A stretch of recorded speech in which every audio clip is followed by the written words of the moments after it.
कल मेरे द्वारा एक प्रश्न पूछा गया था जिसमें मैंने ये पूछा था आप सभी लोगों से कि अगर पारिवारिक विवाद होता है पति पत्नी के बीच में, तो वहाँ पर क्या पति पत्नी के बीच में जो पारिवारिक विवाद है उसको दूसरों के साथ, रिश्तेदारों के साथ, अपने मित्रों के साथ क्या हमें साझा करना चाहिए?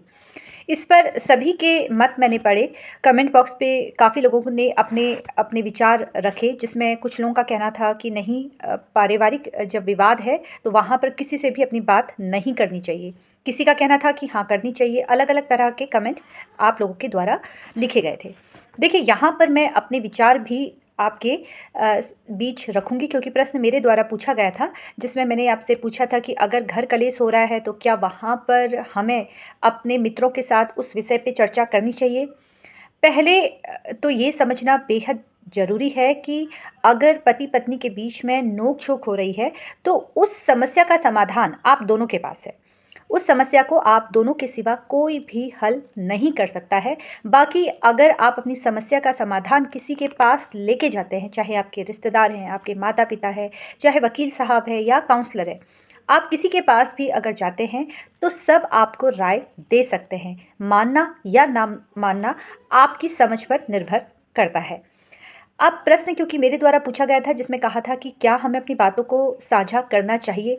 देखिए, सबसे पहले तो कहूँगी कि अपनी समस्या का समाधान आप स्वयं हल कीजिए, क्योंकि आप बहुत अच्छे से जानते हैं कि समस्या क्या थी और उसका समाधान आप दोनों ही कर सकते हैं। दूसरा, अगर आपको लगता है कि पत्नी आपको नहीं समझ रही है या पति आपको नहीं समझ रहा है, तो उस अवस्था में फिर आपको बिल्कुल बात करनी है। अपने परिवार से कीजिए, अपने दोस्तों के साथ कीजिए, लेकिन यहाँ पर एक बात का आपको विशेष तौर पर ध्यान रखना है। ध्यान क्या करना है कि बात आपको उससे करनी है जो आपकी पत्नी को भी जानता हो और आपको भी जानता हो, जो दोनों के नेचर को जानता हो, जो अच्छे से ये समझ सके कि आपका नेचर कैसा है और उनका नेचर कैसा है। अगर आप ऐसे व्यक्ति से बात कर रहे हैं जो सिर्फ़ आपको जानता है या आपकी पत्नी को ही जानता है, तो वहाँ पर वो एक तरफ़ा जो भी उनके विचार होंगे वो साझा नहीं कर पाएँगे। अब आप ये सोचते हैं कि मैं अपनी बात अपने मित्र से कहूँगा, आपका मित्र आपका ही पक्ष लेगा। वो ये पूरी कोशिश करेगा कि वो आपका ही साथ दे। आप जो उनसे बात करेंगे, वो आपकी बातों में हाँ मिलाएगा। उस वक़्त तो हो सकता है कि आपकी पत्नी को वो भी कोसे और आपको भी अच्छा लगे कि हाँ, ये मेरे पक्ष में बात कर रहा है, जो मैं कर रहा हूँ वो सही कर रहा हूँ। क्या वाक़ई ही उसके द्वारा जो राय दी गई थी, वो आपके जीवन के लिए सही थी? क्योंकि जब हम किसी दूसरे व्यक्ति से ये उम्मीद करते हैं कि वो हमारी पत्नी के विषय में या हमारे पति के विषय में हमसे चर्चा करे, जहाँ पर वो उन्हें नहीं जानता है, तो उसके द्वारा जो भी राय दी जाएगी वो गलत ही दी जाएगी।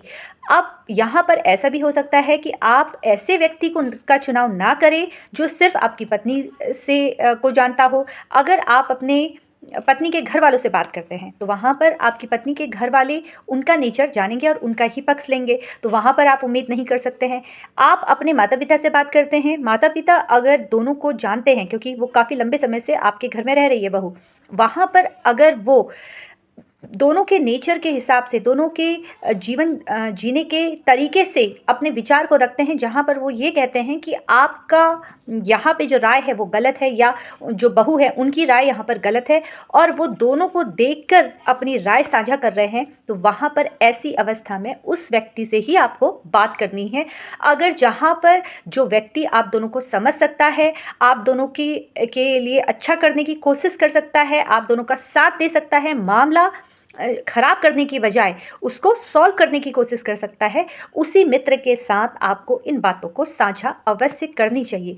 क्योंकि अगर कानून की दृष्टि से देखा जाए, तो यहाँ पर कुछ एविडेंस आप इकट्ठा कर रहे हैं, और अगर घर परिवार में ही वाद विवाद ख़त्म हो जाए, इस दृष्टि से देखा जाए, तो वहाँ पर बहुत आसानी से आपके जो घर के मामले हैं वो सॉल्व किए जा सकते हैं, सुलझाए जा सकते हैं। चर्चा सिर्फ़ आपको उन्हीं से करनी है जो आपको और आपकी पत्नी दोनों को जानता हो, किसी एक के पक्ष में वो बात ना करे।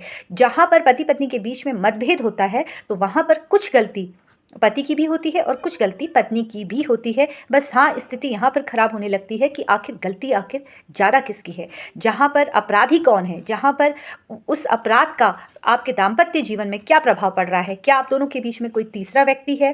क्या आप दोनों एक-दूसरे का ध्यान नहीं रख पा रहे हैं? ये बहुत छोटी-छोटी सी बातें होती हैं जिसमें घर कलेश की स्थिति उत्पन्न होती है। तो पारिवारिक मित्रों से आपको चर्चा करनी है, बातचीत करनी है।